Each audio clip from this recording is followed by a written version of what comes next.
place à un groupe originaire de Caen. Je me dis que c'était il y a 20 ans. Il s'appelle Nada Say. Il y a 20 ans, j'étais dans ce groupe de rock à chanter. Voilà, on se voyait un peu comme les Sum 41 du Calvados, quoi. Merci à vous qui viennent de la région caennaise, le groupe Nada Say. Merci beaucoup, Rire. Et ce qui nous a rapprochés, c'était la musique. Tous les samedis matins, on allait là-bas. Ça a été la meilleure époque de ma vie. Alors nous, à notre âge, ça nous paraissait ouf. On faisait du rock. Déjà, on est fiers sur certaines choses, sur d'autres, ça nous fait beaucoup rire. Vu qu'on structurait plus la musique, on a fini par essayer de structurer un peu plus la connerie.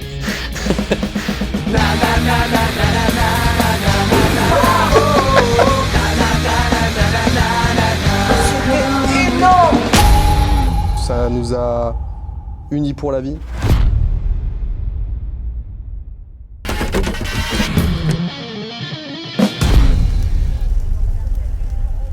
Jour après jour, que dis-je?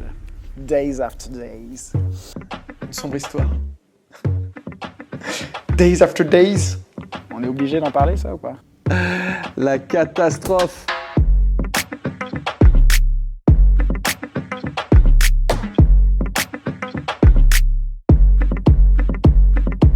Donc Days After Days, c'était un groupe de pseudo-rap. Je dis pseudo-rap parce qu'on essayait de rapper. Donc ça, c'était dans les années 2004-2005. On a tout de suite su se créer un petit groupe tous ensemble.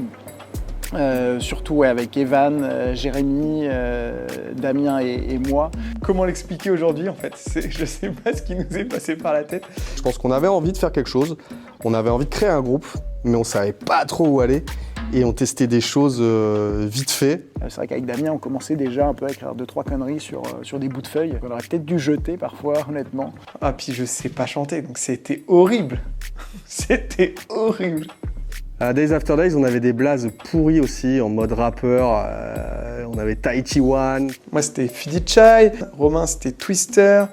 Jérém, c'était Kiki Fort. Putain, je me rappelle et tout. On n'a plus trop envie de les écouter, ces morceaux, je pense, mais j'ai tellement bien caché le CD pour pas écouter ce morceau que du coup, je sais même pas où il est. Et voilà, il n'y a rien qui va, en fait. C'était nul.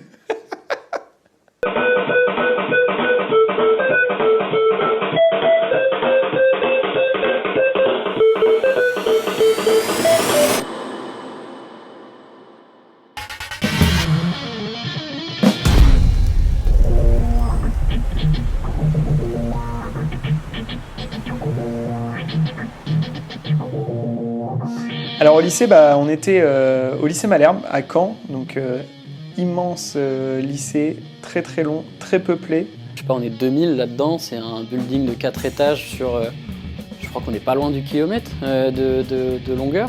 Là, il y a eu pas mal de changements, pas mal de rencontres.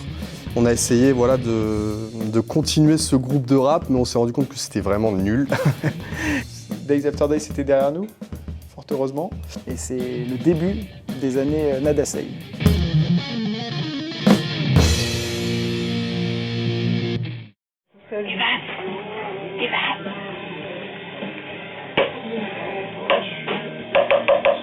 Donc on s'est rencontrés au lycée, en seconde, j'étais dans la classe d'Evan et Romain. Donc ils aimaient bien faire de la musique, Damien et Romain ils chantaient, Evan il faisait un peu de clavier. Et du coup, moi je faisais de la batterie. Je me suis dit que ce serait cool de faire un groupe de rock. Ils connaissaient aussi Pierre. C'est au lycée du coup qu'on s'est lancé un peu dans l'aventure musicale avec Nada Say, qui était le nom officiel et définitif du groupe, après plusieurs autres tentatives de noms un peu plus ratés. Les Skays, les lacets des fées. On cherchait un nom de groupe, on s'est dit vas-y, plutôt un nom de groupe qui n'a pas des sonorités françaises. Il y a une expression en portugais qui dit c'est "só sei que nada sei", c'est je sais que je ne sais rien. Et du coup on s'est dit ah ouais, Nada Say ça sonne carrément bien, et voilà. Mais du coup, on a commencé à monter un petit crew dans le lycée Malherbe. Au début je m'étais dit ouais, on y va mais on s'implique pas parce qu'on sait pas trop ce que ça va donner. Donc j'avais dit, c'était quoi? C'était l'idée, c'était de faire un remplacement, non pas un remplacement, de venir temporairement. Puis en fait c'est resté. Puis voilà, ça a créé un petit groupe pendant les grèves du CPE en 2005. Le CPE, le contrat première embauche annoncé aujourd'hui par Dominique de Villepin pour les moins de 26 ans, marque une nouvelle rupture. Le lycée se retrouve bloqué. Ça a peut-être duré 4-5 mois peut-être, un truc comme ça. On venait tous les jours, mais pour juste passer du bon temps, on n'avait plus de cours ni rien. Et tous ensemble, on s'est dit pourquoi on ne deviendrait pas les nouveaux Sum 41. Moi, je faisais la guitare dans Nada Say. Du coup, quand le groupe a commencé à véritablement se former et avoir des ambitions, j'étais le guitariste qu'on peut appeler rythmique, avec Rémi qui était le guitariste qui avait beaucoup plus de technique, beaucoup plus de background. Pierre, c'était le bout en train, il avait cette gouache aussi qui fait que tout le monde le suivait. J'avais toujours plein d'idées de rythme, mais plus dans ce travail global d'assemblage que de chercher exactement la bonne technique que je n'avais pas. De toute façon, je ne peux pas l'inventer. Damien et moi, on a pris les micros et on s'est dit vamos, parce qu'on aimait bien chanter. Damien était notre chanteur, notre frontman. Ce que je voulais, c'était faire de la musique, écrire des textes et chanter. J'avais fait la chorale au collège. Enfin, je sais que dans les cours de musique, c'est quelque chose que j'aimais beaucoup, le chant. Moi, je faisais de la batterie à l'époque. J'avais commencé la batterie à peu près 2 ans avant.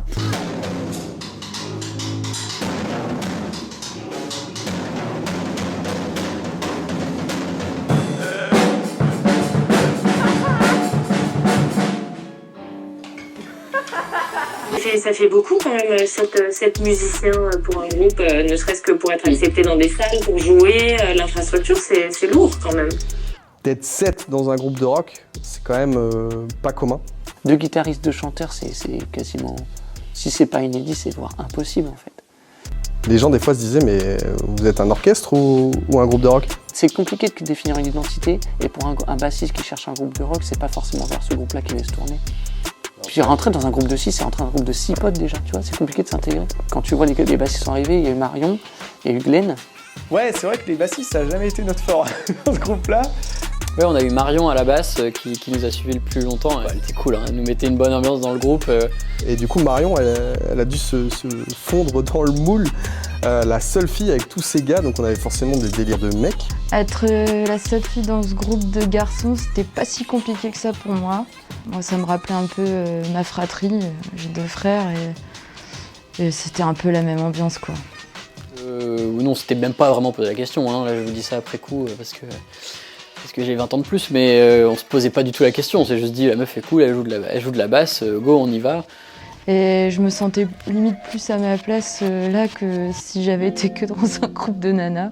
Et souvent, la basse, on la laisse un peu de côté, mais elle joue son rôle dans l'ombre, heureusement qu'elle est là. Et moi, ça me plaisait bien. Ce qui m'attirait dans la basse, en fait, c'était un peu être un joueur de l'ombre. J'aime qu'on me remarque pas trop, en fait. Sauf que comme j'étais la seule fille, pour le coup, c'était ça qui faisait qu'on me remarquait. Stouff a fait pas mal de dépannage avec nous parce qu'il jouait de la basse dans un autre groupe. Il nous dépannait sur des dates, notamment des concerts. Et comment faire pour l'aider? Pourquoi avoir peur de la regarder? Tu commences une relation et des choses qui vont pas, mais tu t'en fous parce que tu découvres des choses.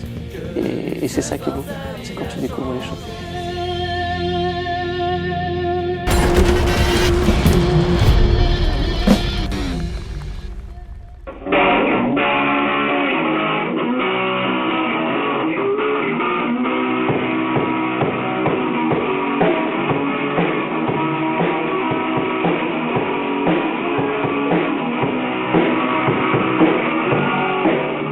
Les premières répètes ont eu lieu dans les garages chez nos parents, voire dans les salons, ou même sur les terrasses en été, parce que le groupe s'est lancé le 3 décembre 2005, donc on avait tous 15 ans.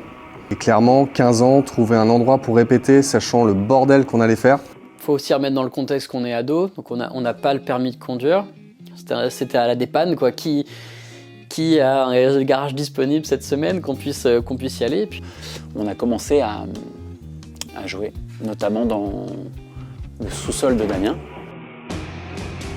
1, on n'avait pas de permis vu qu'on était des gamins. 2, fallait amener tout le matériel. Donc Lucas, à chaque fois, il a ramené sa batterie. Nous, c'était pas trop compliqué. On ramenait un pied de micro et ça marchait. En vrai, c'était un vrai cirque pour répéter. Je pense qu'on remerciera jamais assez nos parents d'avoir supporté clairement tout ça. Mais globalement, c'était ça. Le début, c'était vraiment les répètes dans les sous-sols, les garages des parents, quoi. On braillait dans les micros. Je me souviens de Lucas qui tapait sur sa batterie comme un malade. On comprenait rien.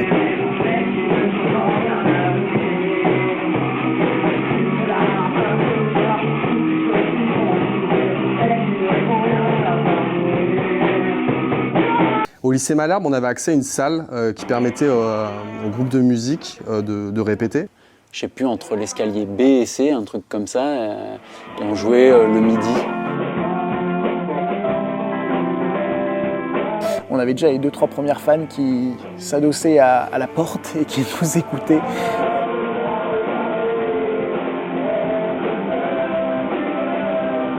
Puis de fil en aiguille, donc ça c'était 2005-2006, première année en seconde, où moi je faisais de la batterie à la Baronnie à Bretteville.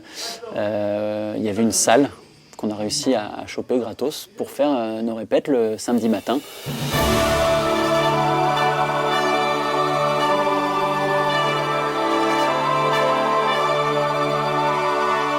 Un ancien domaine seigneurial, quelque chose comme ça. Il y avait une partie où je prenais mes cours de batterie et on a pu louer tous les samedis matins en fait, cette salle.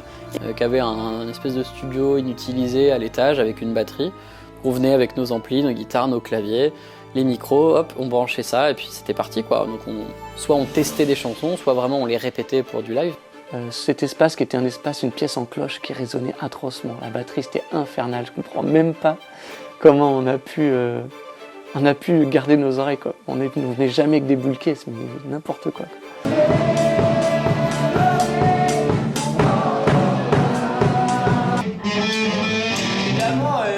À jouer, je sais pas, mais dans ma tête, quand je faisais des doubles croches au Charleston, ça passait. T'es pas patient, hein. Tu veux taper, Donc même pour composer, finalement, fallait qu'on soit ensemble, tous ensemble, pour que les instruments jouent ensemble. Là où aujourd'hui, un clavier, un ordi, et c'est réglé. Donc on se retrouvait une fois par semaine.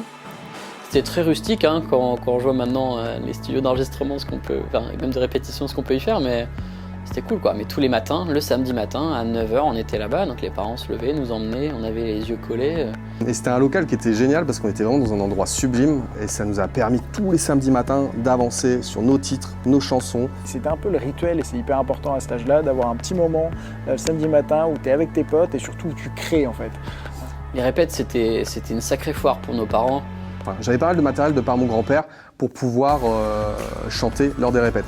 Après les gars, forcément ils avaient leur guitare, Lucas ramenait ses baguettes, Caisse Claire, Evan ramenait son synthé. Bon après il y avait toujours des galères, il y a toujours eu des galères avec les micros, des fois il y a des micros qui... Il n'y avait plus les piles dedans, des fois ça marchait mal, des fois ça marchait pas, des fois l'enceinte est crachée. Les gars, des fois ils avaient des cordes qui pétaient, enfin... Il y a toujours des couilles quand il y a du matos. Très rapidement, on a trouvé notre tempo ensemble. Le fait d'avoir cet endroit-là, ça nous permettait vraiment de nous structurer, d'avancer et de créer de vraies choses.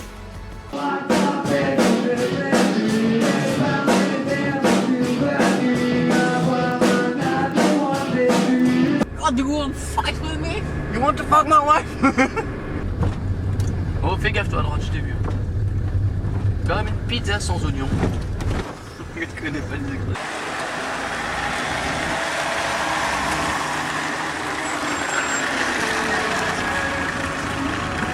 Des fois, ça partait un peu en live quand même, hein, surtout avec Lucas. Parce que Lucas, il avait surtout envie de faire le con.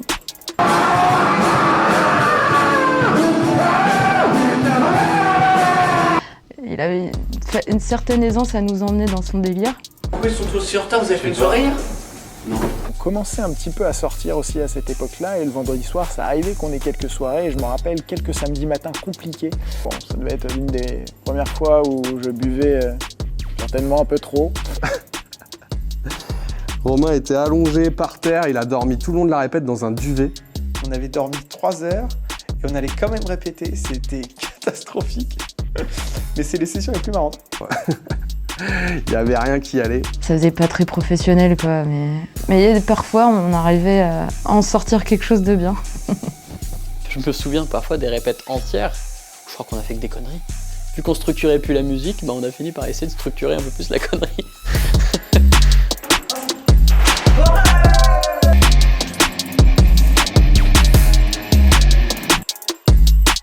Rémi, t'as répète? Quoi? Putain! Si je crois que dès le début, on a direct essayé de créer, c'est-à-dire qu'on n'a jamais fait de reprise ou quoi que ce soit. On était direct sur de la création. On chantait en français. Et on a fini par pas mal jouer. Ça a pris un petit peu de temps à se lancer. C'est quand même compliqué d'aborder la composition. Déjà parce qu'on n'était pas vieux, et puis on était tous débutants dans la musique, donc non seulement il faut jouer, mais il faut aussi avoir l'approche de composition qui n'est pas évidente. Pierre, Rémi qui composait pas mal les musiques, Damien et Romain les paroles. On avait tous quand même cette appétence pour le punk, le punk rock américain. C'est vrai que Rémi était très fort là-dessus pour pondre des petits bangers. On ne disait pas bangers à l'époque, mais des petits bangers en musique. On était hyper créatifs et on voulait toujours écrire des choses, composer des musiques et avoir nos propres sons. Il y avait une demande, souvent c'était Pierre qui disait « ouais, j'aimerais bien un truc un peu jazzy, jazz rock et tout ». Puis allez, on y va, le soir je rentrais chez moi la semaine et je faisais mes morceaux, je revenais avec les morceaux avec une base. C'est vrai qu'au fur et à mesure du temps, moi je prenais tellement de plaisir à faire ça que je faisais plus ou moins toutes les lignes, mais c'était effectivement adaptable en fonction de chacun. J'étais passionné par ce qu'on sortait, quoi. Quand j'écoute aujourd'hui, il y a des morceaux qui sont très bien, d'autres qui sont vraiment nuls. Enfin, j'aimais beaucoup Comme un épisode. Pourquoi ? Parce que je trouvais qu'il y avait une place importante pour tout le monde dans ce morceau. Que ce soit à la gratte, que ce soit à la basse, que ce soit au synthé. J'adorais en fait. Dès que l'intro de ce morceau partait, j'aimais trop ça. Il y avait un petit morceau qui commence à être connu un petit peu au lycée Malherbe. C'est un terme qui a presque été utilisé par des gens, c'est waouh.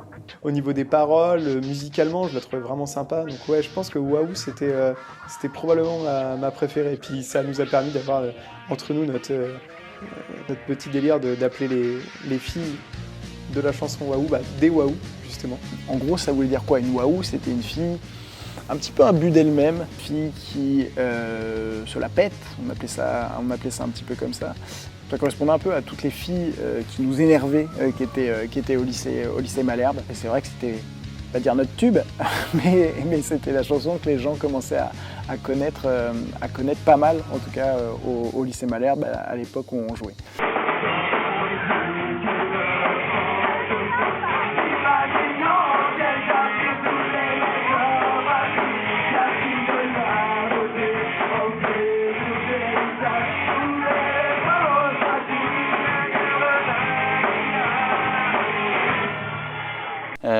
Ma chanson préférée de Nada Say, je pense que c'était... Eh ben voilà, je les ai tellement jouées que je ne me rappelle plus de leur nom. Hors de moi, elle s'appelait Hors de moi. Je pense que c'était l'une des chansons où on avait l'impression de se rapprocher plus du punk. En même temps, c'était assez joyeux. Donc ouais, ça c'est une de mes chansons préférées. Le morceau qui me parlait le plus, c'était Halloween Party, mais il n'est pas sorti dans le groupe. Il a été fait juste à la fin. Il y avait aussi La douleur d'aimer. Oh là là, ça c'était les premières musiques d'ado triturées avec les premières peines d'amour. Donc ouais, il y avait des morceaux assez sympas.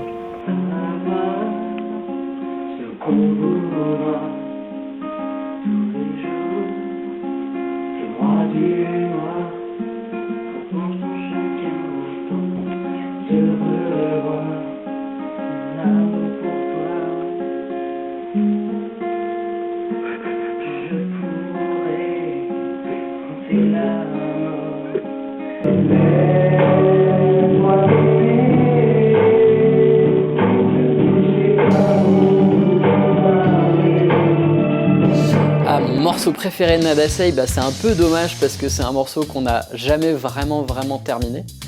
Enfin, on l'a terminé en termes de composition, mais on l'a jamais vraiment mis sur support pour le garder avec nous aujourd'hui. C'est un morceau qui s'appelle Belle soirée.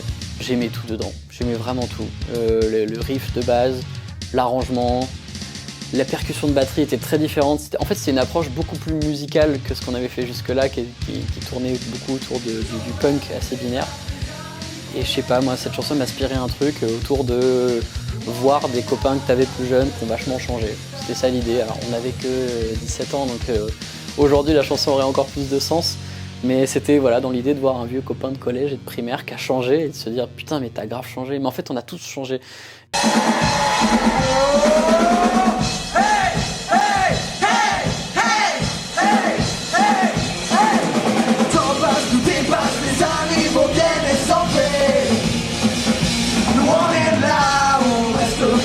Où chacun se suffit. T'en passes, tout dépasse, les amis vont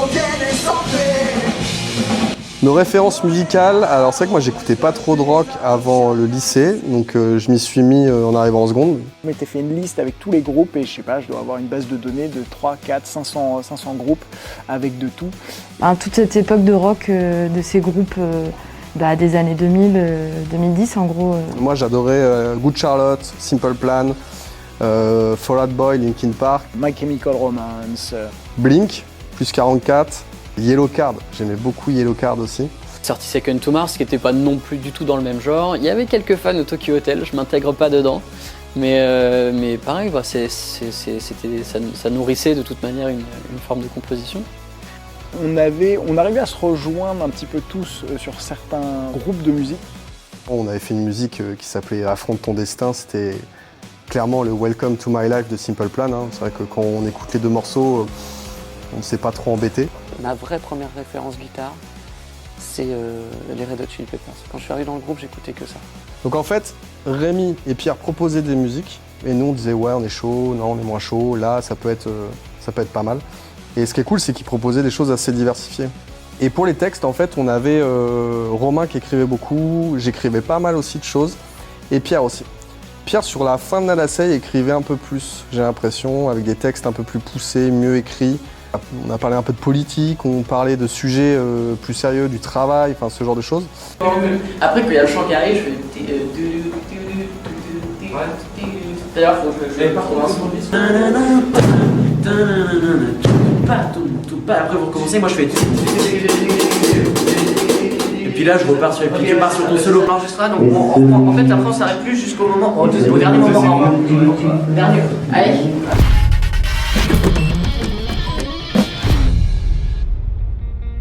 Alors clairement quand on a créé le groupe, on savait pas trop où ça allait nous mener, mais on avait une directive et on s'est dit que ce serait génial un jour de faire un EP, d'avoir nos morceaux enregistrés. Donc là on avait ça en ligne de mire, mais bon c'est vrai que constituer un EP, faire un enregistrement dans un studio, c'est pas gratuit. Donc notre plan, notre but c'était vraiment d'enregistrer nos morceaux. Dès qu'on a assez d'oseille, on y va et on enregistre nos morceaux. Avec les entrées de financer une partie de cette journée de studio. Alors nous, à notre âge, ça nous paraissait ouf. C'était un peu l'aboutissement de ce qu'on avait pu faire pendant des semaines, des mois de préparation, de répétition. Enfin, on avait 16-17 ans et on se disait mais on est dans un studio de musique, là on s'y croyait quoi. On s'est dit ça y est, il se passe quelque chose.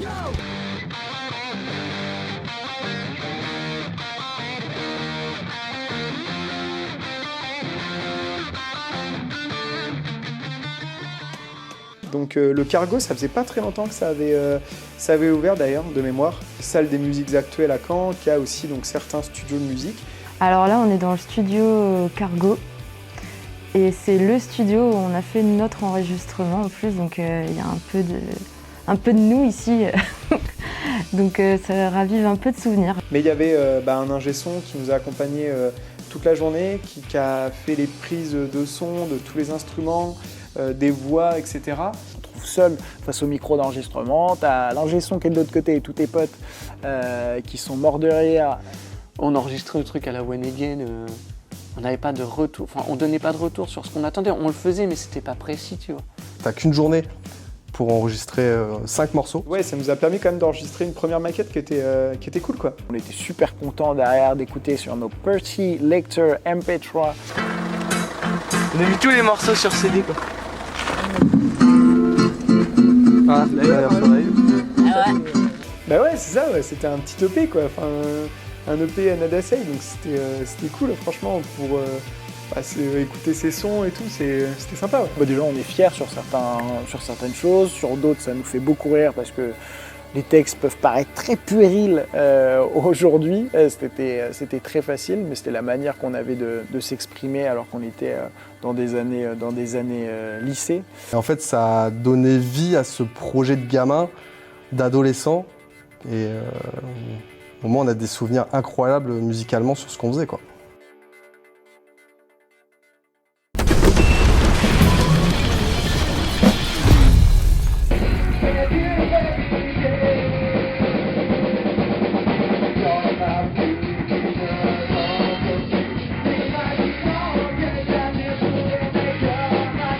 Puis quand on s'est dit, tiens, on a quand même, je sais pas, 4-5 chansons, je crois, qui avaient à peu près de la tronche, on s'est dit, bon bah vas-y, on y va. Et puis on a commencé à faire des concerts. Et les concerts, c'était des gros moments de stress pour nous. Donc on est passé de petites salles où on était une vingtaine à peu 50. On commençait à avoir un peu plus de monde dans les salles, 80, 100 personnes. Au début, on a commencé petit. Le premier, c'était Bar des Sports, à Mézidon-Canon. Un concert, on faisait la première partie d'un groupe de métal. On s'est dit, qu'est-ce qu'on fout là, quoi. Dans un bar un peu paumé, il n'y avait pas grand monde, mais c'était sympa. Enfin, c'était un peu particulier, quoi. Où il y avait notre famille et les piliers de bar du coin.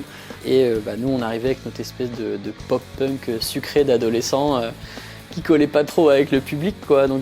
On fait du rock punk rock d'ado avec des textes mielleux et on fait la première partie d'un groupe de métal. Donc déjà, il n'y avait pas beaucoup de public. C'est un PMU, ils étaient tous torchés, ils étaient là pour secouer la tête sur du heavy. Donc, qu'est-ce qu'on faisait là dans l'été ? On a fait les bars de camp, les fêtes du lycée, on a fait des gymnases. La fête de la musique aussi, c'était une date importante pour nous parce que ça nous permettait de faire ce qu'on voulait dans la rue. Et puis petit à petit, crescendo, on a commencé à faire des dates un petit peu plus importantes. Notamment les Rocalies, où là on était sur une scène rock. Il y avait Bonfire, le groupe qui jouait, et on était des petits caniches à côté des Bonfire, je me souviens. Donc nous on s'est retrouvés là, avec pas trop d'expérience. On s'est dit on y va à fond.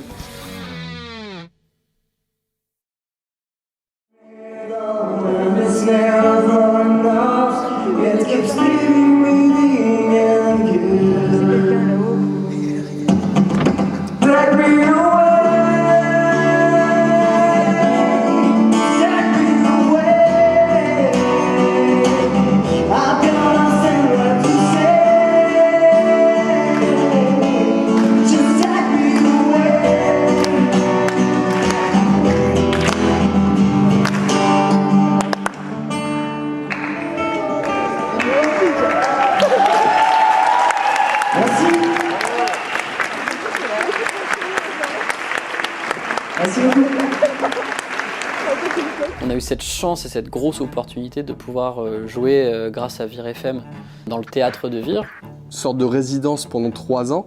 Et on avait la chance, du coup, vu qu'on jouait là-bas, de faire 3, 4, 5 chansons devant un public assez nombreux. Et là, on jouait devant 800 000 personnes. Pas 800 000 personnes, 800-1000 personnes. On se rend compte qu'on est là, quoi. On y est. Ouais, on y est. Non, mais arrête de dire ça, parce que les gens, ils sont pas là pour nous. On n'est rien, regarde. On a même pas le quart de la scène pour nous. Ils se rendent pas compte. Et nous, tu vois pas le boulot que ça a été. Tu vois, enfin, pour être là... C'était impressionnant parce qu'il y avait vraiment beaucoup de monde dans la salle et c'était la première fois je crois qu'on jouait devant autant de monde. On avait les buffets, ça tuait quand même. Les petits apéros avec d'autres artistes, tu rencontres des gens et tout, franchement c'était hyper sympa. Nos parents, nos familles, nos amis venaient nous soutenir et tout, donc c'était cool. Et pour nous c'était assez fou, on passait en direct à la radio, à Vire FM et on rencontrait des gens. On a partagé la scène avec du Michael Jones, avec Catherine Lara. On partageait la scène avec les Powo. Avec Lincha, grosse rêve, très grosse rêve. Avec Quentin Mosiman, enfin des artistes assez en vogue et qui, du coup, Mosiman qui est aujourd'hui toujours en vogue. Celui qui est derrière la télé, il doit se marier là. Quelle question?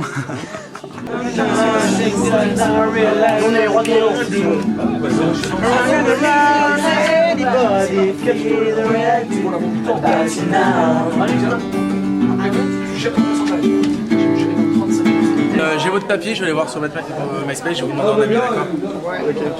Puis là, on touchait un nouveau public. C'est vrai que dans les bars de camp, on jouait beaucoup devant nos proches, devant nos amis, devant nos potes. Là, on jouait pour des gens qui venaient pas nous voir du tout, qui venaient voir les artistes. Avant de se lancer, on savait que c'était nous qui lancions la cérémonie au global, en fait, au final. Franchement, le track qu'on avait au début, c'était autre chose, quoi. On se disait, ouais, fallait quand même pas qu'on se plante parce que derrière, on allait être un petit peu regardé, quoi. Déjà, quand tu arrives, tu fais tes balances, tu as une petite pression là qui est là, tu sens que ça y est, il se passe un truc. On avait notre nom Nadasei sur la loge. Pour nous, c'était juste fou, quoi. Donc tu te dis, faut pas se foirer, faut quand même être costaud. On était en stress sur toute la journée. C'était tout à la fois. Il y avait du stress, du fun. Le public est caché, mais tu sais qu'il y a du monde parce que tout la salle est remplie. Tu veux pas te rater. Enfin, si, moi je suis plutôt introverti, je crois, de base. Et du coup, forcément, sur scène, c'était pas évident. Mais de toute manière, il y avait du grand plaisir. Et 15 minutes avant de rentrer sur scène, c'était la boule au ventre. Et j'avais cette peur d'oublier mon texte, mes paroles. Enfin, les paroles, je les connaissais, même en dormant, je pouvais chanter les paroles, je pense. Et en fait, c'est trop bizarre, mais quand j'arrivais sur scène, avec la force des mecs derrière et de Romain à côté, dès que je me mettais à chanter, tout le stress partait. Et j'étais dans mon truc, et là c'était du kiff. Mais c'était une expérience de dingue, avec les gros spots qui t'arrivent dans les yeux. Tu vois rien du tout, heureusement, parce que t'as quand même 1000 personnes devant toi. Je me souviens d'un live avec un peu de stress où Lucas a accéléré de fou. Et je sais même plus, je pense que j'ai dû me retourner, à faire des gros yeux et faire genre calme, calme, baisse bordel, c'est trop rapide. Calme le jeu, parce que derrière nous on n'arrivait pas à suivre.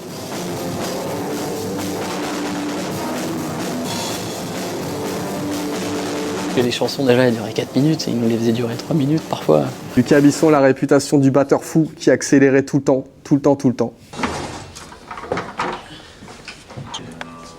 Ça a l'air bien, hein. Son accordage. Il est impeccable. C'est moi qui l'accorde. Elie Sarkozy, je suis pas d'accord.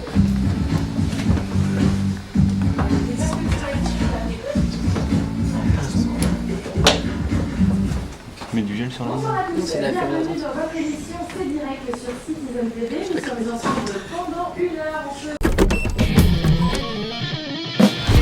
Alors pour ceux qui veulent découvrir un petit peu plus profondément les morceaux de Nada Say, vous avez un MySpace, www.myspace.com/NadaSay 14, ne pas oublier le 14 hein, quand même, puisque vous êtes ici, il ne faudrait pas l'oublier.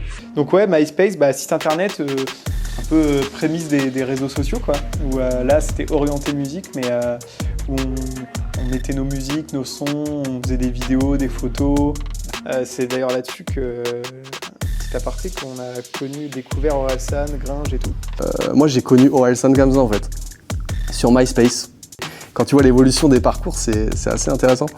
Mais c'était les prémices de TikTok, MySpace. Hein. Nada Say aussi, c'est là moi où j'ai commencé un peu à filmer ce qu'on faisait, nos répètes. Pour moi, Damien, son caméscope, c'était un peu son micro en dehors du moment où il chantait, où ça a un peu une troisième main, c'était un truc qui était greffé à lui. Ouais, il filmait nos répètes à la baronnie. Il y avait l'audio Nada Say et il y avait le visuel Damien. Il y a un truc gris, là, un bloc avec un écran tellement pixelisé qu'on savait même pas qui était la personne dans l'image, quoi. Ça payait pas de mine, mais ça faisait le taf, hein. Ça s'appelait répète de tel jour et puis en fait il n'y a pas de musique, on fait le poirier et puis on sait rien, on casse des trucs, on est content quoi.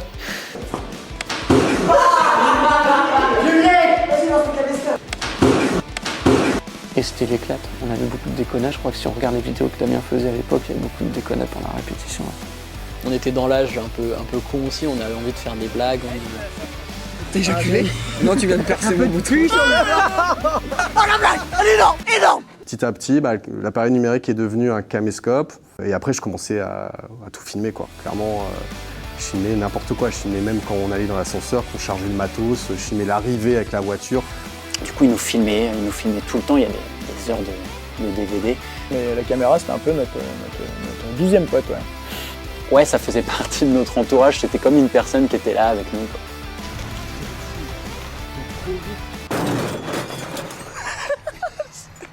C'est dans la boîte.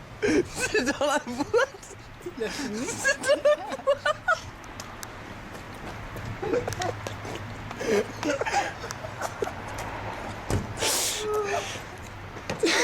C'est dans la boîte. C'est vrai que j'étais toujours hyper avenant avec les gars en leur disant vas-y on prend des photos, on fait des trucs assez cool. On fait pas mal de photos, c'est vrai. On faisait pas mal de photos et tout qui étaient bien marrantes. Photos de groupe et tout, c'est stylé en vrai. Type pochette d'album et tout ça, c'était Damien qui nous prenait en photo. Alors le matériel qu'il avait à l'époque n'a rien à voir avec ce qu'il y a maintenant, mais... C'est vrai quand on voit un peu les photos d'époque, on se dit mais c'est pas possible. Et en fait, se filmer, c'était plus pour s'enregistrer que se voir. Et du coup, ils nous envoyaient les bandes son en nous disant voilà la répète, et puis ça nous permettait de réécouter, de se dire finalement ça c'était pourri, ça c'était mortel, viens on enchaîne. Je les ai un peu saoulés avec ça je pense, mais je trouvais que c'était important en fait pour se faire connaître, d'avoir des belles photos et par exemple même pour communiquer sur un concert. Et bref, petit à petit, ils faisaient vraiment des montages avec la répète de tel jour. Il filmait toutes les répètes, tout le monde, tout le temps, quand ça jouait pas, quand ça déconnait. Je viens de lâcher, ça pue. En plus, être confiné là-dedans. On était trop content de se voir comme ça. Et puis c'est parti de là. Après, il a fini par vraiment tout filmer tout le temps, quoi.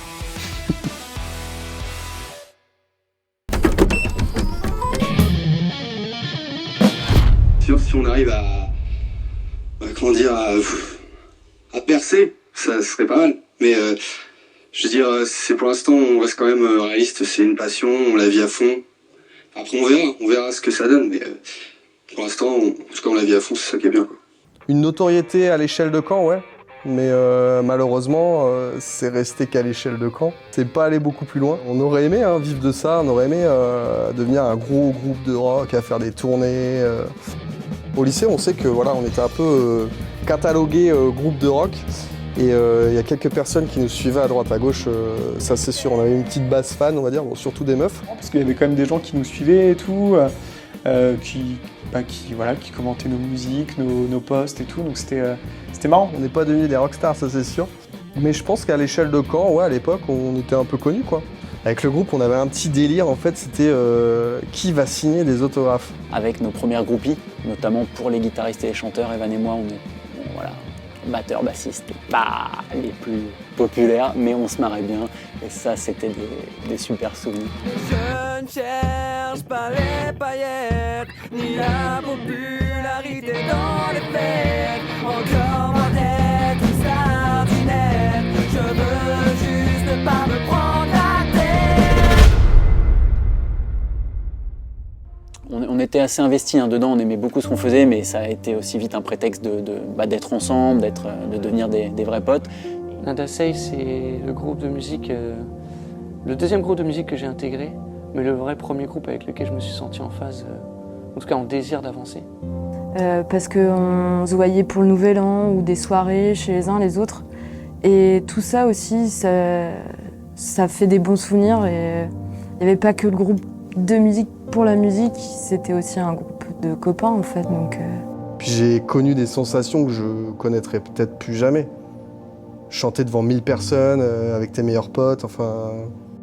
La fin de Nada Say correspond à ça, elle correspond à la fin du lycée, début des études supérieures, à peut-être début de la vie d'adulte. Enfin, quand les années lycée se sont terminées, on s'est dit, ça va être chaud. Ça va être chaud de faire perdurer ça. Parce qu'on commençait à vieillir, tout simplement, et qu'on avait peut-être moins le temps, moins l'alchimie ensemble.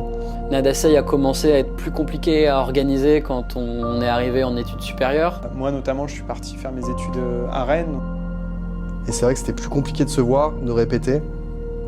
Et la musique devenait annexe pour nous. On était la tête dans nos études, on a commencé aussi, il faut reconnaître, à avoir des copines, avoir d'autres envies de vie. On sentait que c'était un petit peu de plus en plus compliqué. Je redoutais ça. Moi, je redoutais la fin du groupe. Qu'est-ce qu'on va faire derrière ?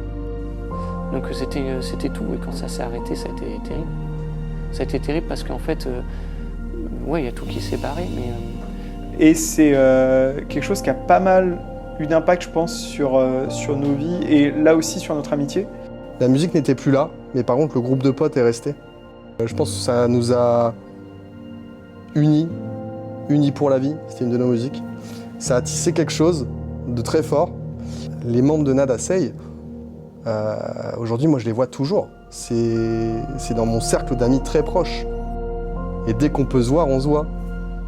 Plus autour de la musique, mais par contre, on se voit sur pas mal de choses. À nos Nouvel An, on se voit pour des soirées, pour des gros moments de vie, quoi. Quand chaque personne du groupe repense à Nada Say, je pense que ça leur provoque beaucoup de choses, beaucoup de sensations, beaucoup de souvenirs, beaucoup de nostalgie. Mais c'était une page qu'il fallait tourner. Ouais, c'est un super souvenir, un super moment. Ouais. Et parce que c'était pas que de la musique, il y avait une fratrie, il y avait une fraternité là-dedans, quelque chose d'authentique à l'époque. Et des fois, je me dis, j'aimerais bien refaire une petite scène quand même avec eux, à rechanter Waouh, sans raison. Peut-être qu'un jour on fera une scène, qui sait, le comeback. Et on se suit tous plus dans la musique, mais dans la vie. Et ça, c'est le plus important.